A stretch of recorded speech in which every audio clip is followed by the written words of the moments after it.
દીપડો આવે છે, પાછળથી દબોચી લે છે અને ગામ લોકોને મોતને ઘાટ ઉતારી રહ્યો છે.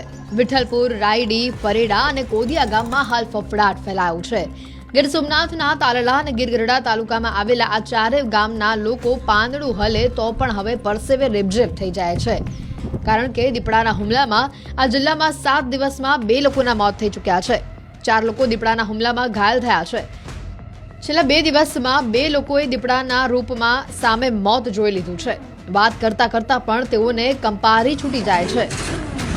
ભાવેશભાઈ મારો દીકરો બરાબર મોટર ત્યાં ચાલુ કરવા જતા ઓરડીમાંથી દીપડો નીકળ્યો એટલે સીધે હલાંગ મારી લીધી ડાયરેક્ટ પકડી લીધો બરાબર. પકડી લેતા છોકરો પડી ગયો એટલે સીધો બીજો ભાઈ હતો એ હાથને ઉડી કરવા એટલે મૂકી દીધો એટલે પછી એ લોકો અહીંયા થાળામાં લઈને આવ્યા. પછી માણસો ઘણા બધી ભેગા થઈ ગયા બરાબર છે.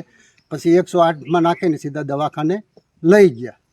અને હજી અમને એવી બીક છે, જ્યાં સુધી આ દીપડો ન પકડાય ત્યાં સુધી તો અમને બીક જ રહેવાની છે. બસ પેલા આવો બનાવ બન્યો તો એક છોકરાને દીપડાએ રંજાડ્યો અને પાછો પ્રમ દિવસ મને માથે સડી ગયો અને પંજો મારી દીધો. એટલે આમાં અમારે બધાને અટાણે બીક છે. વાડીએ નિરણ લેવા કે પાણી વારવા અમારાથી જવાતું નથી. અત્યારે અમને 2 જણાને ઈજા થાય. અટાણે માહોલ તો એવો છે કે અમે 7-8 જણા ભેગા જઈએ નિરણ લેવા અને લઈને તરત આવતા રહીએ. વાડીએ અમે જઈ ન થકતા. કોદિયામાં એક આધેડ રાત્રે સૂતા હતા ત્યારે જ આદમખોર દીપડો આવ્યો અને ગળું દબાવીને મારી નાખ્યા. મરનાર છે એ મારો ભાઈ છે, વાઘાભાઈ સાદુલભાઈ. કેવી રીતના હુમલાની ઘટના બની? ખાટલે સૂતા હતા ઘેરે ને હુંતા માથે દબી દીધા છે. ગળાનો ભાગ પકડી લીધો છે. ગળાનો ભાગ પકડી? હા, એને બોલવા ન દીધા. માત્ર ગીર, વિઠ્ઠલપુર અને કોદિયા જ નહીં, રાયડીમાં પણ દીપડાએ દહેશત ફેલાવી રાખી છે. અહીંયા ખેતર જનારા ખેડૂતો ધ્રુજી રહ્યા છે. મારા કાકાને વાડીએ દીપડાએ લગાડી દીધેલું છે બરાબર. બાજુના અમારા પાડોશી ખેતર હતું, અહીંયા ચા પીવા અહીંયા બોલાવ્યા કે ભાઈ તમે અમારી અહીંયા ચા પીવા આવો. અને ચા પીવા ગયા એટલે ઘઉંમાંથી સીધો દીપડાએ હુમલો કરી લીધો. અને વારંવાર અમારા બાજુના ગામડામાં પણ આવા દીપડાએ જમાલપરા ગામમાં 2 વ્યક્તિમાંથી હુમલો કરેલો છે. છેલ્લા 5-6 દિવસથી દીપડાનો હુમલો થયેલો છે મારા ગામની અંદર. એ બે માણસ ઉપર હુમલો કરેલો છે. અત્યારે દીપડાને પકડવાની જંગલ ખાતા દ્વારા કોશિશ કરેલી છે. 5 પિંજરા મૂકેલા છે તો પણ દીપડો પાંજરે આવેલો નથી.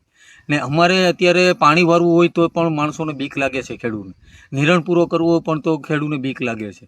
એટલો ભય છે દીપડાનો કે એની કોઈ વાત પૂછવામાં. ઘટના વારંવાર બન્યા જ કરે છે અને આ બધું જંગલ ખાતાની બેદરકારીથી બને છે. અને જંગલ ખાતું કોઈ દી એક્શન લેતું નથી. આજ રાતે એમ થયું હતું. આજ રાતે આ બનાવ બન્યા પછી એ 15-20 મિનિટ થઈ આ ડેડ બોડી પાસેથી અમે ઊભા હતા ત્યાં પાછો બનાવ બની ગયો. એક ભાઈને ઇજાગ્રસ્ત કર્યા. બીજા મતલબમાં તો અટાણે જે અમારા ગામમાં ફોરેસ્ટર છે એ અમારા ગામમાં આટા મેર્યા કરે ને દોડ્યા કરે ને એવું બધું કર્યા કરે છે. કોઈ ધ્યાન દેતા નથી. જ્યાં પાંજરું મૂકી અને એના બીજા માણસો છે એને બેહાડીને વ્યા જાય છે. અને પાંજરા વાહન માણસો હોય કે કોઈના ઘર પાસે પાંજરું મૂક્યું એને ભલામણ કરીને વ્યા જાય. તો આ એક બાજુ એમ કહે છે કે અમે જનાવરનું રક્ષણ કરીએ છીએ. તો આ પાંજરામાં શિકાર મૂકીને એવું બધું કરે છે તો એ રક્ષણ શેનું કરે છે? રખડવાનું રક્ષણ કરે છે કે જનાવરનું રક્ષણ કરે છે?